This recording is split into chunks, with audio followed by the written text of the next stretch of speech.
বিভিন্ন দেশে ব্যাপক ধ্বংসযজ্ঞ চালাবে। তারপর ইমাম মাহদির আগমন হবে। আসসালামু আলাইকুম ওয়া রাহমাতুল্লাহি ওয়া বারাকাতুহু। ইরান সম্পর্কে 1400 বছর আগে মহানবী সাল্লাল্লাহু আলাইহি ওয়াসাল্লাম কি বলেছিলেন, এমন কিছু কি তিনি বলে গেছেন যা আজ আমরা বাস্তবে দেখতে পাচ্ছি? ইরানের সর্বোচ্চ নেতা আয়াতুল্লাহ খামেনি বলেছেন, মুসলিম উম্মার ঐক্যই আমাদের সবচেয়ে বড় শক্তি। আমরা বিভক্ত হয়ে গেলে শত্রুরা আমাদের দুর্বল করে ফেলবে। শহীদ মোতাহারি রহমতুল্লাহি আলাই বলেছেন, ইরানের ইতিহাস ইসলামের ইতিহাস থেকে আলাদা নয়। আমরা মুসলিম, তারপরে আমরা ইরানি, আমাদের পরিচয় ইসলাম। ইমাম খোমেনি বলেছেন, ইসলাম আমাদের শিখিয়েছে আমরা সবাই ভাই ভাই। আরব অনারবদের ভেদাভেদ ইসলামে নেই। তাকওয়াই একমাত্র চাবিকাঠি। ইরানের তেল ও গ্যাস সম্পদ বিশ্বের অন্যতম বৃহৎ। এই সম্পদ কি শেষ জামানার সাথে সম্পর্কিত? হাদিসে ইমাম মাহদির শাসনামলের বৈশিষ্ট্য বর্ণিত হয়েছে। আকাশ থেকে প্রচুর বৃষ্টিপাত, জমিনে ফসলের প্রাচুর্য এবং তখন সম্পদের ন্যায্য বন্টন হবে। ইরানের তেল সম্পদ যদি ন্যায়সঙ্গতভাবে বিতরণ করা হয় তবে হাদিসের এই ভবিষ্যৎবাণীর সাথে মিলে যাবে। তবে তার আগে বড় যুদ্ধ ও ধ্বংসযজ্ঞের ভবিষ্যৎবাণী রয়েছে। নবী করিম সাল্লাল্লাহু আলাইহি ওয়াসাল্লাম বলেছেন, হত্যাকাণ্ড বৃদ্ধি পাবে। আধুনিক অস্ত্র দিয়ে এক মুহূর্তে হাজার হাজার মানুষ হত্যা করা সম্ভব। ইরানের ক্ষেপণাস্ত্র ও ড্রোন প্রযুক্তি সেই সক্ষমতা রাখে। ইরানের সর্বোচ্চ নেতা আয়াতুল্লাহ খোমেনি ইমাম মাহদির আগমনে বিশ্বাস করেন এবং বলেন, আমরা ইমাম মাহদির আগমনের জন্য অপেক্ষা করছি। তার আগমনের পূর্বে আমাদের দায়িত্ব হলো ইসলামী সমাজ গঠন করা। ইরান আজ বিশ্বের অন্যতম প্রধান ইসলামী দেশ। 85 মিলিয়ন মানুষের এই দেশের 99 ভাগেরও বেশি মুসলিম। এই দেশ নিজেকে ইসলামী প্রজাতন্ত্র হিসেবে পরিচয় দেয়। কিন্তু জানেন কি, এই দেশের ভাগ্য নিয়ে নবী করিম সাল্লাল্লাহু আলাইহি সাল্লাম কত কথা বলে গেছেন। আল্লাহ রাসূল সাল্লাল্লাহু আলাইহি সাল্লাম ইরশাদ করেছেন, আমার উম্মতের একটি দল সর্বদা সত্যের ওপর প্রতিষ্ঠিত থাকবে। প্রশ্ন হলো, সেই দলে কি ইরানের লোকেরাও আছে? আজ আমরা 20টি ভবিষ্যৎবাণী নিয়ে আলোচনা করব। কিছু হাদিস আপনাকে শিহরিত করবে, কিছু আপনাকে ভাবিয়ে তুলবে, আর কিছু আপনার ঈমানকে শক্তিশালী করবে। আল্লাহ তাআলা পবিত্র কুরআনে ইরশাদ করেছেন, হে মানুষ, আমি তোমাদের সৃষ্টি করেছি এক পুরুষ ও এক নারী থেকে, আর তোমাদের বিভক্ত করেছি বিভিন্ন জাতি ও গোত্রে, যাতে তোমরা একে অপরের সাথে পরিচিত হতে পারো। তোমাদের মধ্যে আল্লাহর কাছে সেই সর্বোত্তম যে তোমাদের মধ্যে সর্বাধিক মুত্তাকি। সূরা আল হুজরাত আয়াত 13। প্রথম ভবিষ্যৎবাণী, সিফাত যুদ্ধ ও ইরান, 657 খ্রিস্টাব্দ। ইসলামের ইতিহাসের এক গুরুত্বপূর্ণ অধ্যায়, সিফাত যুদ্ধ। আলী রাদিয়াল্লাহু তাআলা আনহু ও মুয়াবিয়া রাদিয়াল্লাহু তাআলা আনহুর মধ্যে এই যুদ্ধ সংগঠিত হয়। কিন্তু জানেন কি, এই যুদ্ধে ইরানীদের ভূমিকা কি ছিল? ইরান থেকে আগত সাহাবীরা, বিশেষ করে সালমান ফার্সি রাদিয়াল্লাহু তাআলা আনহুর অনুসারীরা এই যুদ্ধে আলী রাদিয়াল্লাহু তাআলা আনহুর পক্ষে লড়েছিলেন। নবী করিম সাল্লাল্লাহু আলাইহি সাল্লাম বলে গিয়েছিলেন, এমন ফিতনা আসবে যাতে বসে থাকা ব্যক্তি দাঁড়ানো ব্যক্তির চেয়ে উত্তম হবে। সহিহ বুখারী। সিফাত যুদ্ধ ছিল সেই ফিতনার অংশ। ইতিহাস বলে, ইরানি মুসলিমরা সংখ্যাগরিষ্ঠ ছিল। ইরানি মুসলিমরা ছিল আলী রাদিয়াল্লাহু তাআলা আনহুর সমর্থক। যুদ্ধের পর একদল ইরানি আলী রাদিয়াল্লাহু তাআলা আনহুর কাছে এসে বললেন, আমরা আপনার জন্য জান ও মাল কোরবান করতে প্রস্তুত। আলী রাদিয়াল্লাহু তাআলা আনহু তাদের দিকে তাকিয়ে বললেন, তোমরা সেই জাতির সন্তান যাদের সম্পর্কে মহানবী সাল্লাল্লাহু আলাইহি ওয়াসাল্লাম ভবিষ্যৎবাণী করেছিলেন। ইতিহাস সাক্ষ্য দেয়, ইরানি মুসলিমরা সবসময় সত্যের পক্ষে দাঁড়িয়েছে। 2. দ্বিতীয় ভবিষ্যৎবাণী, আধুনিক ইরানের ভবিষ্যৎ। এখন প্রশ্ন, আধুনিক ইরানের কি হবে? নবী করিম সাল্লাল্লাহু আলাইহি ওয়াসাল্লাম কি এ বিষয়ে কিছু বলে গেছেন? হয়তো সরাসরি বলেননি, কিন্তু একটি হাদিসে তিনি বলেছেন, আল্লাহ এই উম্মতের জন্য প্রতি 100 বছর পর এমন কাউকে পাঠাবেন যারা তাদের ধর্মকে সংস্কার করবে। আবু দাউদ। 1979 সালে ইরানে যে ইসলামী বিপ্লব ঘটেছিল, এই বিপ্লব কি মহানবী সাল্লাল্লাহু আলাইহি সাল্লামের সেই হাদিসের উদাহরণ? অনেক বিশ্লেষক মনে করেন, এই বিপ্লব বিশ্বব্যাপী ইসলামী জাগরণের সূচনা করেছিল। আজকের ইরান একটি ইসলামী প্রজাতন্ত্র। ইরানের সর্বোচ্চ নেতা আয়াতুল্লাহ খামেনি। ইরানের পারমাণবিক কর্মসূচি আন্তর্জাতিক বিতর্কের কেন্দ্র। নবী করিম সাল্লাল্লাহু আলাইহি সাল্লাম আরো বলেছেন, শীঘ্রই বিভিন্ন জাতি তোমাদের বিরুদ্ধে একত্রিত হবে, যেমন খাদ্যের পাত্রের দিকে খাদকরা একত্রিত হয়। আবু দাউদ। ইরানের বিরুদ্ধে পাশ্চাত্যের নিষেধাজ্ঞা, ইসরায়েলের সাথে সংঘাত, এসব কি এই হাদিসের বাস্তবায়ন? এসব সম্ভবত এই হাদিসেরই বাস্তবায়ন। তৃতীয় ভবিষ্যৎবাণী, ইরানে ইসলামের বিস্তার। নবী করিম সাল্লাল্লাহু আলাইহি সাল্লাম বলেছেন, এই দিন সেখানে পৌঁছাবে যেখানে রাত ও দিন পৌঁছায়। মুসনাদে আহমদ। ইরান ছিল সেই অন্যতম দেশ যেখানে ইসলাম দ্রুত ছড়িয়ে পড়ে। 651 খ্রিস্টাব্দে সাসানিয়া সাম্রাজ্যের পতনের পর ইরানে ইসলামের বিস্তার শুরু হয়, কিন্তু এই বিস্তার সহজে হয়নি। উমাইয়া শাসনামলে ইরানিদের প্রতি বৈষম্যমূলক আচরণ করা হতো। তাদেরকে মাওয়ালি কিংবা কৃতদাস শ্রেণীর নাগরিক হিসেবে গণ্য করা হতো। হাজ্জাজ বিন ইউসুফ ফার্সি ভাষা ব্যবহার করা নিষিদ্ধ করে দিয়েছিলেন, কিন্তু ইরানিরা ধৈর্য ধারণ করে। তারা ইসলাম গ্রহণ করল, কিন্তু নিজেদের ভাষা ও সংস্কৃতি রক্ষা করল। ইতিহাসবিদ বার্নার্ড লুইস বলেছেন, ইরান প্রকৃতপক্ষে ইসলামী হয়েছিল, কিন্তু আরবীয় হয়নি। এই ভবিষ্যৎবাণী আজ সত্য হয়েছে। ইরানের জনসংখ্যার 99 ভাগেরও বেশি মুসলিম। চতুর্থ ভবিষ্যৎবাণী, শিয়া সুন্নি বিভাজন ও ইরান। একটি জটিল কিন্তু সত্য বিষয়। শিয়া সুন্নি বিভাজন। নবী করিম সাল্লাল্লাহু আলাইহি সাল্লাম কি এ বিষয়ে কিছু বলেছেন? তিনি বলেছেন, তোমরা অবশ্যই তোমাদের পূর্ববর্তীদের পথ অনুসরণ করবে। সহিহ বুখারী। এবং আরেকটি হাদিসে বলেছেন, আমার উম্মত 73 ফিরকায় বিভক্ত হবে। আবু দাউদ। 16শো শতাব্দীতে সাফাবি রাজবংশ ইরানে শিয়া ইসলামকে রাষ্ট্রধর্ম হিসেবে গ্রহণ করে। এর আগে ইরানে সুন্নি ইসলামী প্রধান ছিল। আজ ইরান বিশ্বের বৃহত্তম শিয়া মুসলিম দেশ। প্রায় 90 থেকে 95% মানুষ শিয়া ইসলামের অনুসারী। এক্ষেত্রে আমাদের দৃষ্টিভঙ্গি কি হওয়া উচিত? আমরা সবাই মুসলিম, আমাদের উচিত ঐক্য অটুট রাখা। পঞ্চম ভবিষ্যৎবাণী, জান্নাতে ফার্সি ভাষাভাষী মানুষের সংখ্যা। নবী করিম সাল্লাল্লাহু আলাইহি সাল্লাম বলেছেন, 4 ব্যক্তি জান্নাতবাসীদের নেতা, আমি, আলী, হামজা ও জাফর। তিরমিজি। এই জাফর কে? কেউ বলেন জাফর তায়ার, কেউ বলেন জাফর আল সাদিক। জাফর আল সাদিকের অনুসারীদের মধ্যে বহু ফার্সি বিদ্বান ছিলেন। তার ছাত্রদের মধ্যে আবু হানিফাও ছিলেন।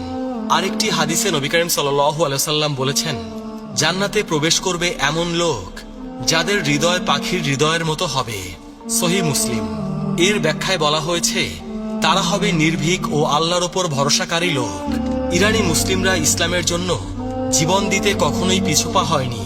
খোরাসানের মুজাহিদ, কারবালার শহীদ, ইরান ইরাক যুদ্ধের শহীদ সবাই জান্নাতের আশায় জীবন দিয়েছেন।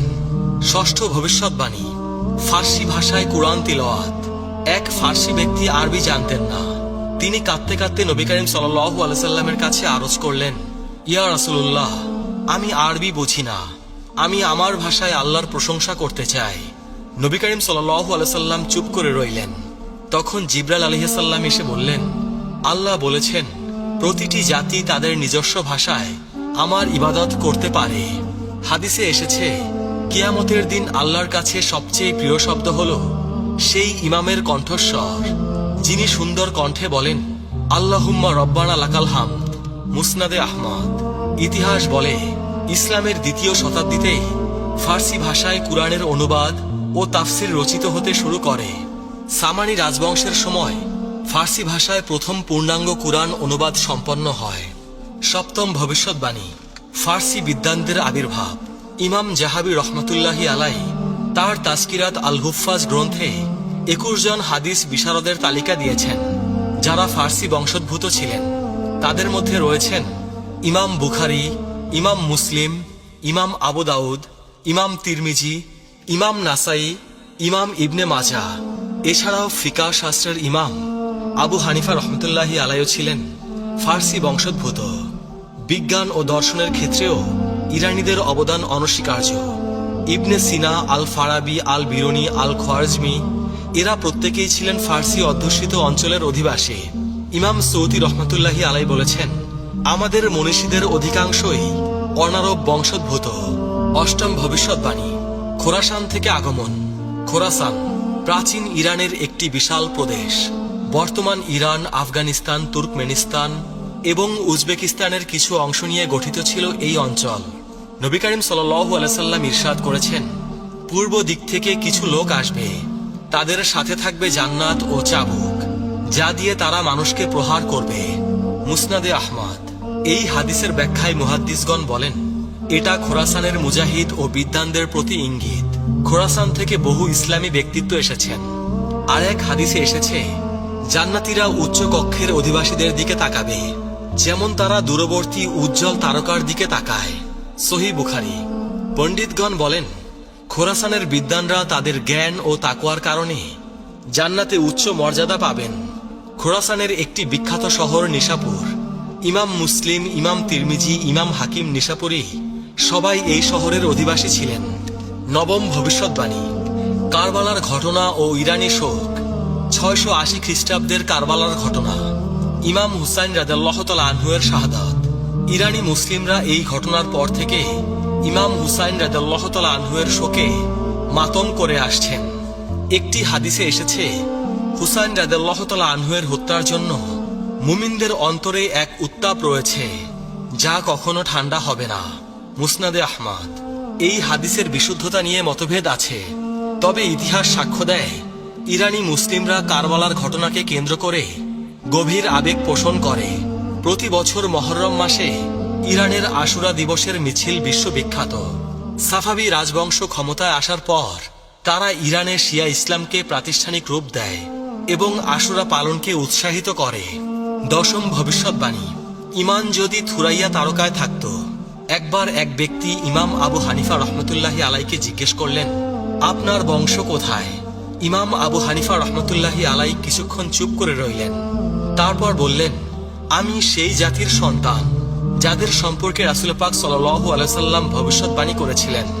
হযরত আবু হুরায়রা রাদিয়াল্লাহু তাআলা আনহু বর্ণনা করেছেন, আমরা নবী করিম সাল্লাল্লাহু আলাইহি সাল্লামের কাছে বসা ছিলাম।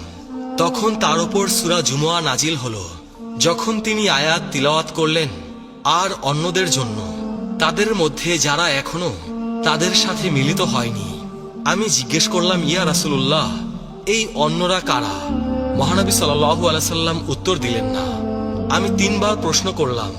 তখন আমাদের মাঝে সালমান ফার্সি রাদিয়াল্লাহু তাআলা আনহু ছিলেন। রাসূল পাক সাল্লাল্লাহু আলাইহি সাল্লাম তার হাত সালমানের ওপর রাখলেন এবং বললেন, যদি ঈমান থুরাইয়া তারকায়ও থাকতো, তাহলে পারস্যের অধিবাসীদের মধ্য থেকে কিছু মানুষ সেই ঈমান অর্জন করত। সহিহ মুসলিম। হাদিস নং 2546। ইমাম কুরতুবী রহমাতুল্লাহি আলাই বলেছেন, এই হাদিস ফার্সি জাতির মর্যাদার স্পষ্ট প্রমাণ। নবী করিম সাল্লাল্লাহু আলাইহি সাল্লাম ভবিষ্যৎবাণী করেছেন যে এই জাতি ইসলামী জ্ঞানের চূড়ায় পৌঁছাবে। 11তম ভবিষ্যৎবাণী। সালমান ফার্সি রাদিয়াল্লাহু তাআলা আনহু এর মর্যাদা। সালমান ফার্সি রাদিয়াল্লাহু তাআলা আনহু ইসলামের প্রথম ইরানি মুসলিম। তার জীবনী অত্যন্ত অনুপ্রেরণাদায়ক। তিনি ইরানের একটি সম্ভ্রান্ত পরিবারে জন্মগ্রহণ করেছিলেন। সত্যের সন্ধানে নিজ দেশ ছেড়ে প্রথমে সিরিয়া, তারপরে আরবে পৌঁছান এবং অবশেষে মদিনায় এসে ইসলাম গ্রহণ করেন। নবী করিম সাল্লাল্লাহু আলাইহি সাল্লাম তাকে অত্যন্ত ভালোবাসতেন এবং বলেছিলেন, সালমান আমাদের আহলে বাইতের অন্তর্ভুক্ত। মুসনাদে আহমদ। সালমান রাদিয়াল্লাহু তাআলা আনহু এর মাধ্যমে পারস্য সম্পর্কে নবী করিম সাল্লাল্লাহু আলাইহি সাল্লামের প্রথম ভবিষ্যৎবাণী প্রকাশ পায়। তার হাত ধরে বহু ইরানি ইসলামের ছায়ায় এসেছিলেন। ভবিষ্যৎবাণী 12। সূরা জুমুয়ার আয়াত ও ফার্সিদের আগমন। সূরা জুমুয়ায় আল্লাহ পাক ইরশাদ করেছেন, তিনি উম্মীদের মাঝে তাদের মধ্য থেকে একজন রাসূল পাঠিয়েছেন, যিনি তাদের মাঝে তার আয়াত তিলাওয়াত করেন, তাদের পবিত্র করেন এবং তাদের কিতাব ও হিকমত শিক্ষা দেন, যদিও তারা আগে স্পষ্ট বিভ্রান্তিতে ছিল। আর অন্যদের জন্যও পাঠিয়েছেন, তাদের মধ্যে যারা এখনো তাদের সাথে মিলিত হয়নি। আর তিনি পরাক্রমশালী, প্রজ্ঞাময়। সূরা আল জুমুয়া আয়াত 2 থেকে 3। এই আয়াত নাজিলের পর সাহাবীরা জিজ্ঞেস করলেন, এই অন্যরা কারা? রাসূল পাক সাল্লাল্লাহু আলাইহি সাল্লাম সালমান ফার্সির দিকে ইশারা করে বললেন, যদি ঈমান থুরাইয়া তারকায়ও থাকতো, তবে এই লোকেরা তা অর্জন করত। ইমাম তাবারি রহমতুল্লাহি আলাই বলেন, এই অন্যরা বলতে সমস্ত অনারবকে বোঝানো হয়েছে, অর্থাৎ যারা আরব নয়, বিশেষ করে ফার্সিদের। 13তম ভবিষ্যৎবাণী। খোরাসান থেকে কালো পতাকা। এবার আমরা শেষ সময়ের আলামত নিয়ে আলোচনা করব। নবী করিম সাল্লাল্লাহু আলাইহি সাল্লাম ইরশাদ করেছেন, খোরাসান থেকে কালো পতাকা বের হবে, তোমরা সাহায্য প্রাপ্ত হবে, এদের সাহায্য ফিরিয়ে দেওয়া হবে না। মুসনাদে আহমদ। এই কালো পতাকাধারী বাহিনী ইমাম মাহদির আগমনের পূর্বে বের হবে এবং সুফিয়ানি বাহিনীর সাথে যুদ্ধ করবে। তাদের নেতা হবে শুয়াইব ইবনে সালেহ। বর্তমান বিশ্বের ঘটনা প্রবাহ এই হাদিসের সাথে সাদৃশ্যপূর্ণ। গাজা, ইরান, সিরিয়া, লেবানন এসব স্থানের ঘটনা এই ভবিষ্যৎবাণীর কথা মনে করিয়ে দেয়।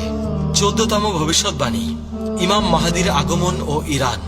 নবী করিম সাল্লাল্লাহু আলাইহি সাল্লাম ইরশাদ করেছেন, যদি দুনিয়ার একদিনও অবশিষ্ট থাকে তবে আল্লাহ সেই দিনকে দীর্ঘ করবেন যতক্ষণ না তিনি আমার পরিবারের একজন লোককে পাঠান, যার নাম আমার নামের মতো, যার পিতার নাম আমার পিতার নামের মতো। আবু দাউদ। ইতিহাসবিদগণ বলেন, ইমাম মাহদির আগমনের সময় ইরানের লোকেরা গুরুত্বপূর্ণ ভূমিকা রাখবে। শিয়া বিশ্বাস অনুযায়ী ইমাম মাহদি হলেন 12তম ইমাম, যিনি 941 খ্রিস্টাব্দে গায়েব হয়ে যান। তবে এই বিশ্বাসটি সহিহ নয়। সুন্নি বিশ্বাসেও ইমাম মাহদির আগমন একটি গুরুত্বপূর্ণ বিষয়। 15তম ভবিষ্যৎবাণী, সুফিয়ানি ও ইরান। সুফিয়ানি শেষ সময়ের একজন খারাপ চরিত্র। নবী করিম সাল্লাল্লাহু আলাইহি সাল্লাম বলেছেন, পূর্ব দিক থেকে আমার পরিবারের একজন লোক বের হবে, যাকে সুফিয়ানি বলা হয়। মুসনাদে আহমদ। সুফিয়ানি সম্পর্কে হাদিসে আরো বলা হয়েছে, সুফিয়ানি বের হবে এবং 33 মাস পৃথিবী শাসন করবে। মুসনাদে আহমদ। এই সময়ে তিনি ইরান সহ বিভিন্ন দেশে ব্যাপক ধ্বংসযজ্ঞ চালাবেন। তারপর ইমাম মাহদির আগমন হবে এবং তিনি সুফিয়ানির বিরুদ্ধে যুদ্ধ ঘোষণা করবেন। ইরানের ইতিহাসে সুফিয়ানির মতো অনেক শাসক এসেছে, যেমন মঙ্গল আক্রমণ, তিমুরলংয়ের আক্রমণ। ভবিষ্যৎবাণী 16, দাজ্জাল ও ইরান। দাজ্জাল শেষ সময়ের সবচেয়ে বড় ফিতনা। নবী করিম সাল্লাল্লাহু আলাইহি সাল্লাম বলেছেন, দাজ্জালের অনুসারী হবে আসফাহানের ইহুদিদের 70,000 লোক, যাদের পরনে থাকবে মোটা চাদর। সহিহ মুসলিম। হাদিস নং 2944। আসফাহান ইরানের একটি প্রাচীন শহর। আজও সেখানে একটি ইহুদি সম্প্রদায় বসবাস করে। নবী করিম সাল্লাল্লাহু আলাইহি সাল্লাম 1400 বছর আগে বলে গেছেন যে আসফাহানের ইহুদিরা দাজ্জালের অনুসারী হবে। ইমাম নববী রহমাতুল্লাহি আলাইহি এই হাদিসের ব্যাখ্যায় বলেন, এই হাদিস একটি স্পষ্ট ভবিষ্যৎবাণী যে দাজ্জালের অধিকাংশ অনুসারী হবে আসফাহানের ইহুদিরা। এটি নবুয়তের একটি বড় নিদর্শন। নবী করিম সাল্লাল্লাহু আলাইহি সাল্লাম বলেছেন, যে ব্যক্তি সূরা কাহফের প্রথম 10 আয়াত মুখস্থ করবে সে দাজ্জালের ফিতনা থেকে রক্ষা পাবে। সহিহ মুসলিম। ভবিষ্যৎবাণী 17, ইয়াজুজ মাজুজ ও ইরান। ইয়াজুজ মাজুজ দুটি বর্বর জাতি। আল্লাহ তাআলা কুরআনে বলেন, অবশেষে যখন ইয়াজুজ ও মাজুজকে খুলে দেওয়া হবে এবং তারা প্রতিটি উচ্চ স্থান থেকে ছুটে আসবে। অবশেষে যখন ইয়াজুজ ও মাজুজকে খুলে দেওয়া হবে এবং তারা প্রতিটি উচ্চ স্থান থেকে ছুটে আসবে। সূরা আল আম্বিয়া আয়াত 96। হাদিসে এসেছে, ইয়াজুজ মাজুজ বের হবে খোরাসানের দিক থেকে। তারা এত বেশি সংখ্যক হবে যে তাদের সামনে কোনো কিছুই টিকতে পারবে না। নবী করিম সাল্লাল্লাহু আলাইহি সাল্লাম বলেছেন, ইয়াজুজ মাজুজ প্রতিদিন প্রাচীর খোঁড়ে। যখন তারা সূর্যের আলো দেখতে পায় তখন তাদের নেতা বলে, ফিরে যাও, আগামীকাল আবার খুঁড়ব। মুসনাদে আহমদ। ইয়াজুজ মাজুজের আবির্ভাবের স্থান হিসেবে ইরান ও মধ্য এশিয়ার কথা বলা হয়। ইতিহাসে চেঙ্গিস খানের মঙ্গল বাহিনীকে অনেক মুসলিম ঐতিহাসিক ইয়াজুজ মাজুজের সাথে তুলনা করেছেন। চেঙ্গিস খান খোরাসান থেকে বেরিয়ে এসে সমগ্র মুসলিম বিশ্ব ধ্বংস করেছিলেন। আল্লামা ইকবাল তার কবিতায় বলেছিলেন, ইয়াজুজ মাজুজের বন্যা এসে গেল। ভবিষ্যৎবাণী 18, শৌবিয়া আন্দোলন ও ইরান। শৌবিয়া আন্দোলন 8ম-9ম শতাব্দীর একটি সাংস্কৃতিক আন্দোলন, যা আরব ও অনারবদের মধ্যে সমতা দাবি করে। এর নেতৃত্বে ছিল ইরানি মুসলিমরা। নবী করিম সাল্লাল্লাহু আলাইহি সাল্লাম বলেছেন, আরবদের কোনো অনারবদের ওপর শ্রেষ্ঠত্ব নেই, আবার অনারবদেরও কোনো আরবের ওপর শ্রেষ্ঠত্ব নেই তাকওয়া ছাড়া। মুসনাদে আহমদ। এই হাদিস শৌবিয়া আন্দোলনের মূল দাবির সাথে মিলে যায়। শৌবিয়ারা মনে করত ইসলাম সব জাতিকে সমান মর্যাদা দিয়েছে। শৌবিয়া আন্দোলনের ফলে ফার্সি ভাষা ও সংস্কৃতির পুনর্জাগরণ ঘটে। ফারদৌসির শাহনামা, রুদাকির কবিতা এসব এই আন্দোলনের ফল। আজকে আমরা কয়েকটি ভবিষ্যৎবাণী নিয়ে আলোচনা করলাম। কিছু ভবিষ্যৎবাণী স্পষ্ট, কিছু রহস্যময়, কিছু বর্তমান ঘটনার সাথে মিলে যায়। মনে রাখবেন, শেষ সময়ের আলামত নিয়ে গবেষণা করা জরুরি। তবে নির্দিষ্ট তারিখ বা ঘটনা নিশ্চিত করে বলা উচিত নয়। কিয়ামতের জ্ঞান একমাত্র আল্লাহর কাছে। আমাদের কর্তব্য ঈমান মজবুত করা, ইবাদত করা, দান করা, সৎ কাজের আদেশ দেওয়া, মুসলিম ঐক্য বজায় রাখা। নবী করিম সাল্লাল্লাহু আলাইহি সাল্লাম বলেছেন, মুসলিম মুসলিমের ভাই, সে তার উপর অত্যাচার করে না এবং তাকে অসহায় অবস্থায় ছেড়ে যায় না। সুতরাং ইরানের মুসলিমরা আমাদের ভাই। আমরা তাদের জন্য দোয়া করব, তাদের পাশে দাঁড়াবো এবং শেষ সময়ের সবচেয়ে বড় ফিতনা দাজ্জাল থেকে বাঁচতে আমরা দোয়া পড়ব।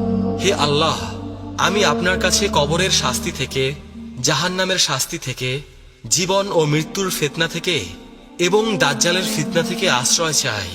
আল্লাহ আমাদের সবাইকে হেদায়েত দান করুন। ইমাম মাহদির আগমনের সময় আমাদেরকে সত্যের পথে অবিচল রাখুন। দাজ্জালের ফিতনা থেকে আমাদেরকে রক্ষা করুন। আমাদের কবরকে জান্নাতের বাগানে পরিণত করুন। প্রিয় আখেরি নবীর উম্মত, আজকের ভিডিও এ পর্যন্তই। সবাই ভালো থাকবেন। আল্লাহ রাব্বুল আলামিন আমাদের সবাইকে হেদায়েত দান করুন। আমিন।